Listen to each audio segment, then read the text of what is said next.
Friends అందరికీ నమస్తే అండి. This is Pavan jobs Adda in Telugu. SSC GD కానిస్టేబుల్కి సంబంధించినటువంటి రిజల్ట్స్ అనేవి మనకి ఇంకా రాలేదు. ఈ రిజల్ట్స్ గురించి మరి ఎప్పుడొచ్చే అవకాశం ఉంటుంది బ్రో అని చెప్పేసి చాలామంది కామెంట్ అయితే చేస్తున్నారు. సో దాని గురించి నేను మీకు వీడియోలో క్లియర్ కట్గా అన్ని విషయాలు అయితే చెప్తాను. అదేవిధంగా ఇక్కడ ఉన్నటువంటి మేజర్ ఇష్యూ గురించి కూడా నేను మీకు ఒక ఇన్ఫర్మేషన్ అయితే ఇచ్చే ప్రయత్నం అయితే చేస్తాను. సో మొత్తానికి ఈ వీడియో చూడండి, మీకు రిజల్ట్ గురించి అయితే క్లారిటీ అయితే వస్తుంది. సో ప్రజెంట్ చూసుకున్నట్టయితే మనకు ఎస్ఎస్సిలో ఒక చిన్న ఇష్యూ అయితే జరుగుతుందండి. అది మనకు తెలీదు. దాంతోపాటు డిలేస్ కూడా చాలా జరుగుతున్నాయి.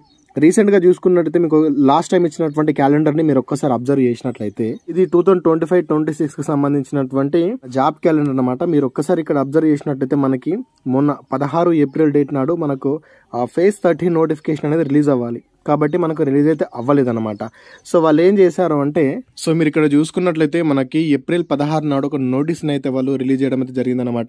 ఏదైతే 2025-26 సంబంధించినటువంటి క్యాలెండర్ ఉందో అది రివ్యూలో ఉంది. దాని ప్లేస్లో మేము కొత్తదాన్ని పెడతాము, వీలైనంత తొందరగా దాన్ని మేము పెడతామని చెప్పేసి వాళ్ళు అది కూడా చెప్పడం అయితే జరిగిందనమాట. మొత్తానికి ఏంటి అంటే ఎస్ఎస్సి కొంచెం బిజీ ఉంది. కారణం ఏంటి అంటే టెండర్ని చేంజ్ చేసేటటువంటి అవకాశాలు అయితే చాలా స్పష్టంగా అయితే కనిపిస్తుంది. అది అవుతుందో అవ్వదని సెకండరీ. కాకపోతే ఏంటంటే మనకు ఆ క్వశ్చన్ పేపర్ ప్రొవైడ్ చేసేది మొత్తం కూడా మనకు టీసీఎస్ఏ. ఇప్పుడు టీసీఎస్ కాకుండా వేరే వాళ్ళకు టెండర్ ఇచ్చేటటువంటి కొంచెం కనిపిస్తున్నది. దాంట్లో భాగంగానే మొత్తం దీనికి సంబంధించినటువంటి ప్రతి నోటిఫికేషన్ ప్యాటర్న్ని కూడా చేంజ్ చేసేటటువంటి అవకాశాలు అయితే కనిపిస్తున్నాయి. సో దాని గురించి కొంచెం పెద్ద ఎత్తున ఎస్ఎస్సి దగ్గర కూడా చిన్న చిన్న ప్రొటెస్టులు కూడా చేయడం అయితే జరుగుతుంది. సో నార్త్లో అది. కాబట్టి దాని గురించి మనకు పెద్దగా ఇప్పుడు ఏం తెలీదు. బట్ ఏదో ఒక అప్డేట్ అయితే జరుగుతుంది. ఈ కొద్ది రోజుల్లో తెలుస్తుంది.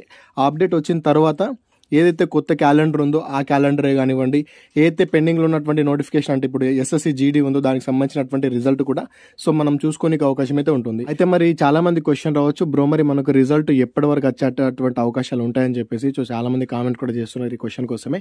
సో మనం ఖచ్చితంగా చెప్పలేమండి. ఈ కొద్ది రోజుల్లో అంటే ఈ రేపు ఎల్లుండు లేదా 1 వీక్ లోపల మనకు కొత్త క్యాలెండర్ అయితే ఇష్యూ చేస్తారు. ఆ క్యాలెండర్ని ఇష్యూ చేసిన తర్వాత కూడా అసలు మరి టెండర్ టీసీఎస్ వాళ్ళదే ఉందా లేకపోతే ఇంకా వేరే వాళ్ళకి ఇచ్చారా అని చెప్పేసి దాని గురించి కూడా మనకు స్పష్టత వస్తుంది. అది వచ్చిన తర్వాతనే మనం రిజల్ట్ గురించి అయితే ఇన్ఫార్మ్ అయితే చేసుకోవచ్చు. ఇప్పట్లో మాత్రం రిజల్ట్ అయితే రాదన్నమాట. సో కాబట్టి ఇదొక విషయం అయితే గుర్తుంచుకోండి. నాకు అనిపించేది ఏంటంటే మొత్తానికి మేలో దీనికి సంబంధించినటువంటి రిజల్ట్ వచ్చేటటువంటి అవకాశాలు అయితే ఉన్నాయని చెప్పేసి నేను అనుకుంటున్నా. చూద్దాం మరి ఎప్పటివరకు అవుతుంది ఏంటని చెప్పేసి. రానున్న రోజుల్లోనే మనకు ఆన్సర్స్ కూడా తెలుస్తుంది. కాబట్టి రెగ్యులర్గా టెలిగ్రామ్లో ఉండండి. నేను ఎక్కువ మొత్తంలో టెలిగ్రామ్లోనే అప్డేట్ అయితే ఇస్తాను. సో వీడియోస్ అనేది కొంచెం ఈ మధ్య చేయట్లేదు, కొంచెం సిచ్యువేషన్స్ అనేది సరిగ్గా లేవు నాకు ఇక్కడ. అందుకోసం ఏంటంటే ఇది మేజర్గా అందరికి ఉన్నటువంటి డౌట్ కాబట్టి నేను వీడియోతో చేస్తున్నాను. కాబట్టి మీరు ఒకవేళ టెలిగ్రామ్లో ఉంటే కనుక ఎటువంటి అప్డేట్ వచ్చినా కూడా నేను ఫస్ట్ టెలిగ్రామ్లోనే పోస్ట్ అయితే చేసేస్తాను. కాబట్టి మీ అందరికీ అది యూజ్ అవుతుంది. కాబట్టి ఖచ్చితంగా ప్రతి ఒక్క అభ్యర్థి కింద టెలిగ్రామ్ లింక్ ఉంటుంది, అక్కడికి వెళ్ళి అయితే జాయిన్ అవ్వండి. లేదా మీరు టెలిగ్రామ్ ఓపెన్ చేసి జాబ్స్ అడ్డా ఇన్ తెలుగు అని చెప్పి సెర్చ్ చేసినా కూడా మీకు అక్కడైతే మన ఛానల్ కూడా ఉంటుంది, అక్కడైతే జాయిన్ అయితే అవ్వండి. ఇదన్నమాట. ఈ ఇన్ఫర్మేషన్ మీకు యూజ్ఫుల్ అనిపిస్తే వీడియోని లైక్ చేయండి. అదేవిధంగా మీ ఫ్రెండ్స్కి వీడియోని షేర్ చేయడం మాత్రం మర్చిపోకండి. కంపల్సరీ ప్రతి ఒక్క అభ్యర్థి టెలిగ్రామ్లో అయితే జాయిన్ అవ్వడం మాత్రం మర్చిపోకండి. Thanks for watching. అందరికీ ఆల్ ది బెస్ట్. జై భారత్.